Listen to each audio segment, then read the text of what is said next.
600,000 در مرکزهای تجارتی و کوچه‌های ما دیدگی می‌کنند، گله می‌گردند، به کودکان و کلانسالان حمله می‌کنند، میدانچه‌های بازی کودکان را ترور می‌کنند.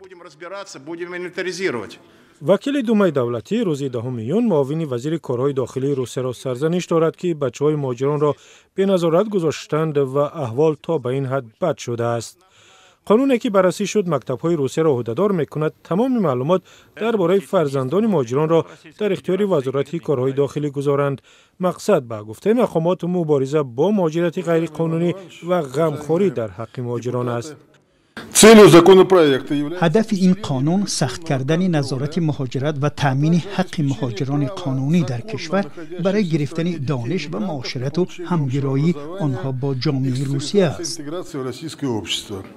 در صورت تصویب قانون اگر فرزند یک مهاجر تاجیک در مکتب قبول شود، مکتب باید درباره او نتیجه امتحانش از زبان روسی به وزارت کارهای داخلی خبر دهد.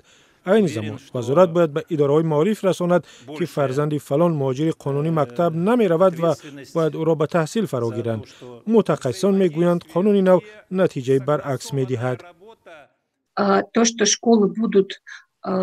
اگر مکتب‌ها معلومات را به وزارت بدهند، یک ترسی دیگر برای خانواده‌ها می‌شود و ممکن است تماماً بچه‌ها به مکتب نروند. به اندیشه من این سبب بیسواد ماندن به امکان تحصیل و دور ماندن از مکتب می‌شود.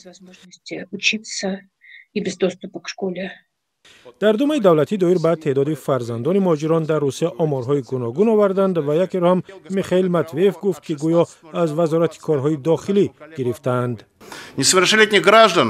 در روسیه تعداد خارجیان نابالغ 783,000 از شماره آنها 192,000 تحصیل میکنند. اگر رقم اول را با دومی ترک کنیم حاصلش این است که 591,000 فرزندان مهاجران تحصیل نمیکنند.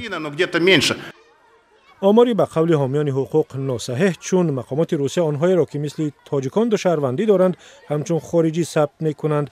هدف از این بیانیه ماتویف به قول یک مصاحبه رادیو آزادی نادان و بیسواد نشان دادن مهاجران است. والدان تاجیک مقیم روسیه که رادیو آزادی با آنها صحبت کرد گفتند به مکتب دادن فرزندان بسیار سخت است چون پول زیاد لازم می شود و به خصوص در مکتب‌های شهرها جای نه تنها برای بچه‌های مهاجران بلکه خود مردم محلی نمی رسد. این زمان یک دسته سند طلب میکنند تا خودی مهاجران دلسرد شده بچه را به مکتب ندهند. یکی از وکیلان دومای دولتی گفت یکی از فرزندان مهاجران را نباید به پول به مکتب قبول کنند حتی اگر قانونی هم باشد. به قول او باید کارفرما یا خود مهاجر پول مکتب را دهد تا به مزد کار معلمان علاوه شود. تهدید آشکارا به مهاجران هم بود.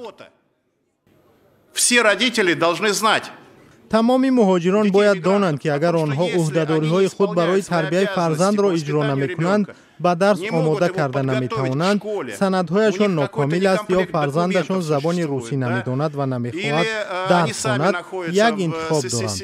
آن هم اخراج همراه با فرزندان به خانه به قشلاق‌های عزیزشان. Депортация вместе с детьми домой в родные кишлаки. Важнейший вопрос. Я благодарен. در این جلسه مسئله مهاجرت را یک مسئله داغ در روسیه نامیدند و تعریف کردند که برای حل در مدت کوتاه 16 قانون قبول شده است. По-моему, 14 законов принято в последнее время по миграции. 16. Ну это огромный шаг вперед. با گفته سیاستشناسان وکیلان روس با دامن زدن این مسئله میخواهند توجه مردم را از جنگ ویرانگر در اوکراین و مشکلات زیادی خود داخلی روسیه به دیگر طرف کشند.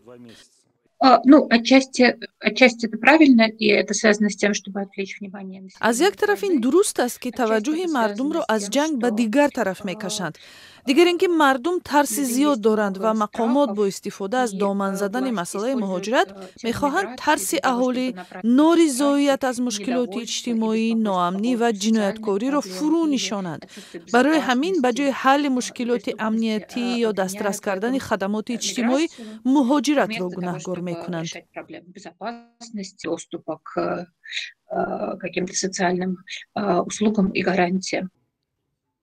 بحث سری طرح قانون در کانال ویاچسلاو ولادین رئیس دومای دولتی روسیه در تلگرام هم تیز و تند است و بسیاری از کاربران گفتند که به وطن آنها نه مهاجر در کار است و نه فرزندش.